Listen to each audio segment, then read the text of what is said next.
La ville de Paris et la région Île-de-France participeront à hauteur de 145 millions d'euros et la Seine-Saint-Denis à hauteur de 67,4 millions d'euros. Les pouvoirs publics doivent également contribuer aux Jeux paralympiques à hauteur de 100 millions d'euros. Madame la ministre, dans l'histoire récente, seuls les Jeux olympiques de Los Angeles de 1924 sont parvenus à respecter les prévisions budgétaires. Pour les autres villes organisatrices, la facture a parfois été multipliée par 5 par rapport aux prévisions initiales, et ce, pour partie, au préjudice des contribuables. La maire de Paris, Madame Anne Hidalgo, a rappelé que seulement 5% des équipements doivent être construits, le bassin olympique et les 2 villages, ce qui semble être un bon présage dans le respect du budget annoncé. La maire, Madame Hidalgo, assure que les contribuables ne financeront pas les Jeux olympiques 2024 et a annoncé lors d'une interview au journal Le Parisien le 1er octobre, je cite, « Je me suis engagé à ne pas augmenter les impôts et on ne le fera pas jusqu'en 2020 ». Madame la ministre, je souhaiterais donc connaître les dispositions que le gouvernement entend prendre pour respecter ce budget prévisionnel, nous préciser si les mesures et les dépenses concernant notamment la sécurité ont été prises en compte. Pour le moment, une enveloppe de 200 millions d'euros est prévue à cet effet dans le budget d'organisation. Mais cette estimation est-elle suffisante? En effet, le coût des forces de police qui seront déployées en août et en septembre 2024 n'est pas visé dans le budget général et peut grever d'une manière importante celui-ci. Par ailleurs, dans un contexte d'économie budgétaire difficile, la charge financière de ce projet olympique n'est-il pas excessif pour les collectivités territoriales? Je vous remercie, Madame la ministre. Je vous remercie. La parole est à Madame la ministre des Sports, Madame Laura Flessel. Monsieur le Président, Monsieur le député Mbaye, le contrôle des dépenses afférentes à l'accueil des Jeux olympiques et paralympiques en 2024 est un objet de préoccupation légitime pour l'ensemble de nos compatriotes. D'une part, parce que la France est engagée dans une stratégie ambitieuse de redressement de ses comptes publics. D'autre part, parce que des expériences récentes aussi à l'étranger de l'accueil des Jeux ont montré qu'il s'agit d'une opération effectivement complexe et qu'elle méritait de se faire une approche coordonnée. C'est la raison pour laquelle le gouvernement a souhaité, en amont de l'annonce de la ratification de l'attribution des Jeux olympiques et paralympiques par le CIO, organiser un dispositif extrêmement précis de l'accompagnement des Jeux afin de prévenir tout risque de déviation des budgets sur toute la durée de la planification des opérations.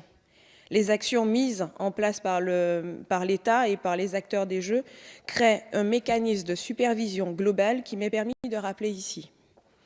Nous avons créé une délégation interministérielle aux Jeux olympiques et paralympiques dédiée à la qualité de la coordination entre le COJO, la Société de livraison des Jeux, la Solidéo, et toutes les parties liées par l'organisation, notamment les collectivités territoriales.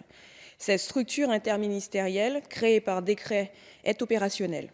Elle garantit en fait que le calendrier d'exécution des opérations sera tenu. C'est un gage d'efficacité, car l'on sait aussi que les dérives en matière de délai sont souvent la source principale des surcoûts budgétaires.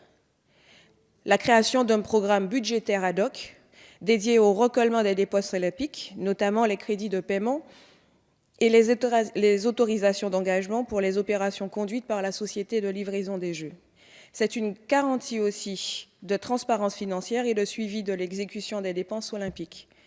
Le programme a été introduit par un amendement du gouvernement lors de l'examen PLF 2018 en première lecture. Par ailleurs, les statuts du comité d'organisation des Jeux qui seront déposés début 2018 prévoient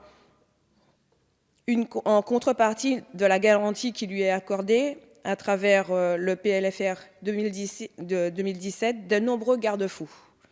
Premier, un contrôle général économique et financier. Deuxième, un comité de rémunération a été créé. Il y a un comité d'éthique en plus, un comité d'audit. Des droits renforcés par l'État, pour l'État, en matière d'information et de suivi des activités financières et comptables du COJO. L'ensemble de ces mécanismes de surveillance font du COJO une association de loi 1901 dont la gestion et le fonctionnement sont exceptionnellement contrôlés. L'ensemble de ces processus est totalement inédit pour une structure de droit privé. Cette approche globale est mise en place sur toute la durée du cycle de l'événement et garantira in fine que l'exposition souveraine aux risques financiers sera jugulée. Merci. Je vous remercie. Monsieur Mbaye, vous souhaitiez réintervenir rapidement? Oui, Madame la Ministre, je vous remercie pour ces précisions parce qu'il était important, effectivement, à l'heure où nous parlons d'économie budgétaire, il était important de clarifier la situation des Jeux Olympiques pour 2024. Si vous me permettez, Madame la Ministre, j'aimerais, au nom peut-être de l'ensemble de mes collègues, adresser toutes mes félicitations à l'équipe de handball féminine. On sait que le handball est une fierté. C'est notre fierté, aussi bien chez les hommes que chez les femmes. Donc bravo à ces femmes qui ont pu nous procurer un bonheur immense. Je vous remercie, Monsieur Mbaye.